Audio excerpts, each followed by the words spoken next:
taasisuudhaan waraana bilisummaa Oromoo ijaaruun diina uummataa isa dura dhaabbataa as ga'edha. 73tti haalli siyaasaa Itoophiyaa jijjiiramaa xiqqoo kan agarsiise ture. Hooggantoonni fi miseensonni waldaa Maccaa fi Tuulamaa warri hidhamuu jalaa ba'an karaa lafaa jala jechuudha. Gaazexaa dhoksaan maxxanfamuu kan akka jechuudha.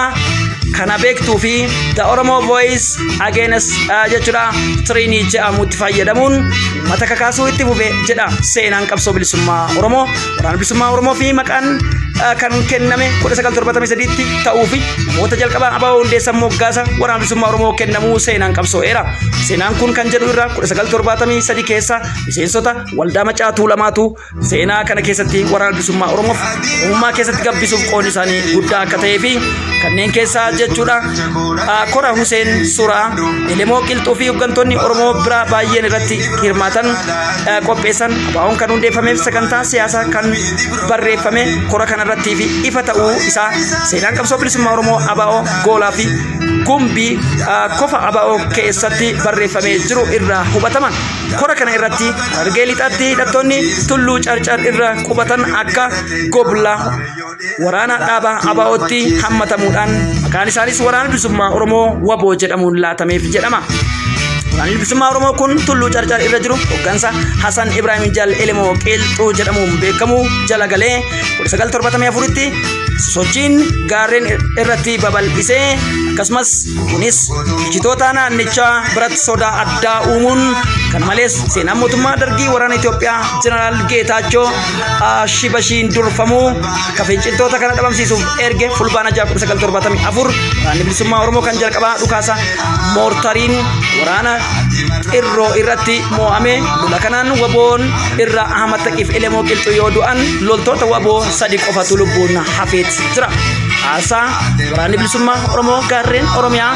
Harargee irratti kaffalee kan Oggayyuu yaadatamu gootawwan ilmaan Oromoo leellisaa jiraatu gaarreen sana irratti lafee caban Oggayyuu kan laphee saba Oromoo keessa jiraatanidha. Gochaan Appiin Oromoo irratti raawwataa jiru kun kana fakkaata. Gootichi Oromoo kun sagalee bilisummaa Oromooti jechuun yeroo jalqabaaf maqaan WBO'n dhukaasa Elemoo Qilxuu wareegamuun booda fincila Oromoo itti fufuu akka hin dandeenye gochuuf dargiin uummata magaalota naannoo waraana bilisummaa Oromooti socho'uu ture sana keessa jiraatan hidhuu ajjeesuu jalqabe. Keessumaa magaalaa Galamsu, Baddeessaa, Achaaraa, Bookee fi jechuudhaan balballee keessatti ajjechaan suukaneessaan hidhaan daran babal'ise. Waraanni riphee lolaa gabaabaa kan booda ABO'n adda faca'e hooggantoonni isaa muraasni gara Edanitti Yamanitti dhaabaticha deebisanii karaa qabachiisuuf yaalan garuu hin milkoofne. Jeneraal Taaddasaa Birruun kan nama hidhaatti mana hidhaatti ba'e qabsoo waraanaa Shawaa keessatti Haayiluu Raggaasaa wajjin itti fufe. Boodarra garuu lamaanuu jechuun Jeneraal Taaddasaa Birruu fi Haayiluu Raggaasaa qabamanii 76 ajjeefaman. Akkasumas garuu waraana bilisummaa Oromoo Jeneraal Taaddasaa Birruu hundeessee waan ittuma fufe wanni itti makamuunis jecha Taaddasaa Birruu ni dabale. Hundeeffamni ABO duratti biyya abbaa keenya Oromiyaaf moggaasni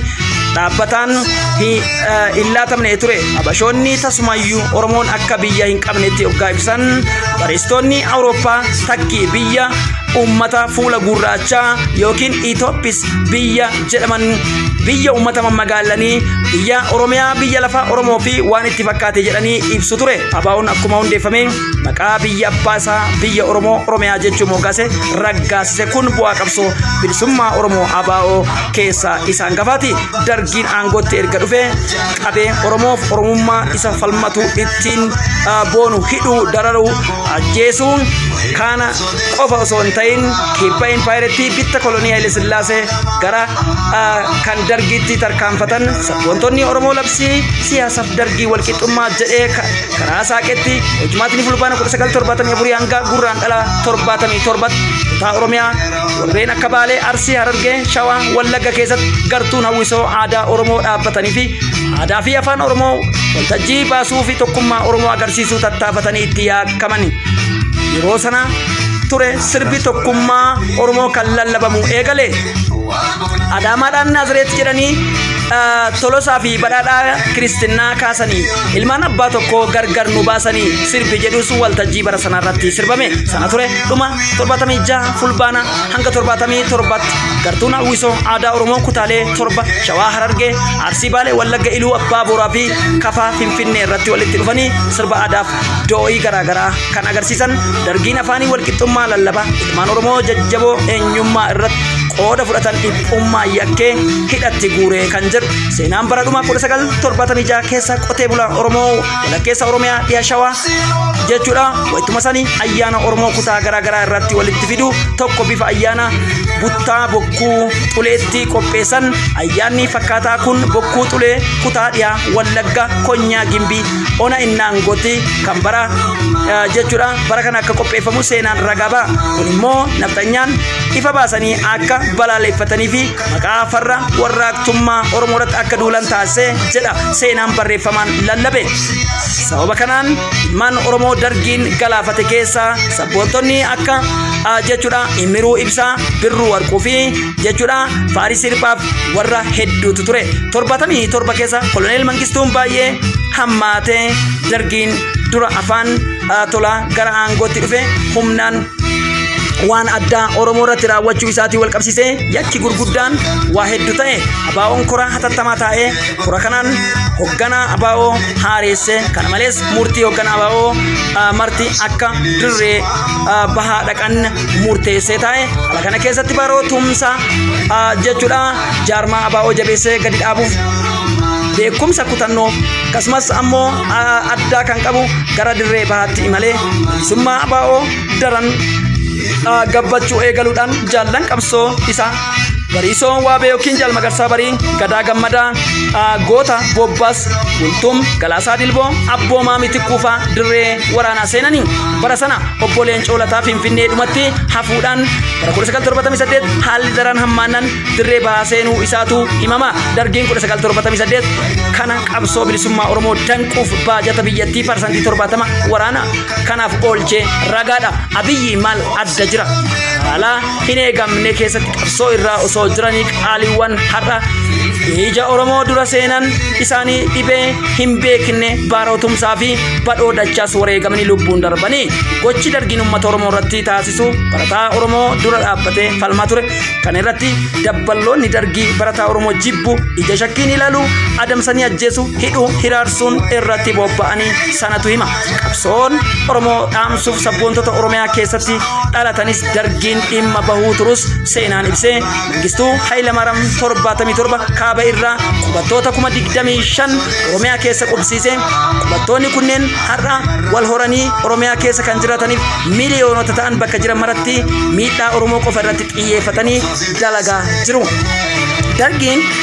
qubattoota kana leenjisee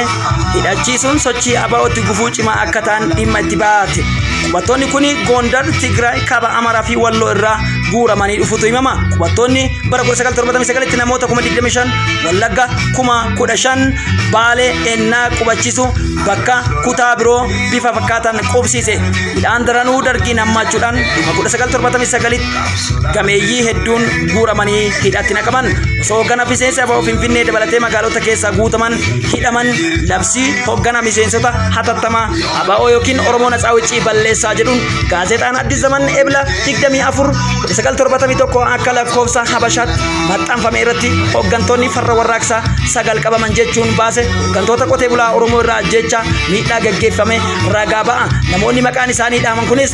Ali Ahmad durataa waldaa qottoota Konyaa Carcar 2 Abdallaa Badhaasoo durataa waldaa qottoota Ona Mi'eessoo 3 jechuudha Faqqaduu Damisee Barreessaa akkasumas Taamiraat Balaay wal qunnamsiisa waldaa qottoota 5 Umar Ahmadii fi dhaabaa kan jedhaman jechuudha haakimummaan kan tajaajilan akkasumas Ali Abdallah Sheekh Muhammad Nasir yookiin Abduu Ahmad Usmaan Ali Qaaduu maallaqaa fi barreessaa waldaa qottoota Araddaa akkasumas ammoo Hasan Adam itti gaafatamaa misoomaa kutaa Harar kan turan humni maqaa kana farra warraaqsa itti moggaasuun hiraarsee saaxilee akka fannifaman murteesse kana malees Journal of the jechuudha Union Oromo Students in North America jedhu muddee 1980 keessa gabaasa fuula 15 hanga 16 irratti maxxanseen miidhaan dargii yeroo akka gabaasetti namoonni miliyoona 2 ol siyaasaan yakkamanii jechuudha manneetii hidhaa keessatti dhiphachaa jiru jechuun dalagaa farrummaa dargii yeroo saaxilee hidhamtoota kana keessaa irra caalaan Oromoo ta'uun isaanii gabaafame. Kabajamtoota keessatti jechuudha ijoolleen waggaa 12 fi manguddoonni umrii 75 keessatti argaman ta'uu eeramuun ji'abitoota 1978 keessa kutaa Wallaggaatti namootni 1000 Ambootti 250 Fichee 200 jechuudha dararamaa mana hidhaa dargiif saaxilamuu gabaafame. Harar Arsii Baale Sidaamoo kan kana fakkaatan keessas kan kumaan lakkaa'aman hedduu maqaa jechuudha dhiphoo fi sargoo gabbi jedhuun guuramanii hidhatti dararamanii. Kana malees aarsaa qaalii waraanni bilisummaa Oromoo waboon bakki iyyuu baasaa as ga'e dirree dhiyaa ebla 1981 saglii miseensota waboo 17 of keessaa qabu jechuudha. Akkasumas ammoo haalli isaanii hin eegne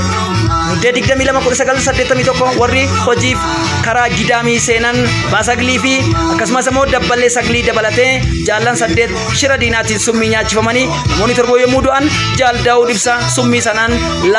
jechuudha laafee harka diinaatti kufuun hidhaan dargii seenee. Kana malees balaa kana wal fakkaatu dirree bahaa irratti hooggantoonni ABO hedduun gara Somaaliyaa deemanii jiran irratti shiftoota Somaaleetiin gammoojjii Ogaadeen bakka Shinniigaa jedhamutti ebla 15 ajjechaa suukaneessa duree ABO yeroo sanaa Jaal Magarsaa Barii dabalatee hooggantoonni olaanoon dhaabichaa miseensonni gumii saba ABO walumatti namni 11 shiftaa Somaaleetiin ajjeefamanii. Kabajamtoota hordoftoota keenya kutaa isa jaaffaa keessatti ammoo hanga murna Jaal Kumsaa Dirribaa Marrootii fi akkasumas tokkummaa waraana bilisummaa Oromoo ammaa kanarratti xumura goolaba qabsoo bilisummaa Oromoo qabadheen isinii dhiyaadha. Ani kan isinii qopheessaa ture Soofumar Gadaati. Galanni keessan bilisummaa ta'u hedduun isin jaaladha, hedduun isin kabaja. Qophii kiyya bor galgalaa keessatti kutaa hafee fi imala akkasumas ammoo jechuudha oolaa yookiin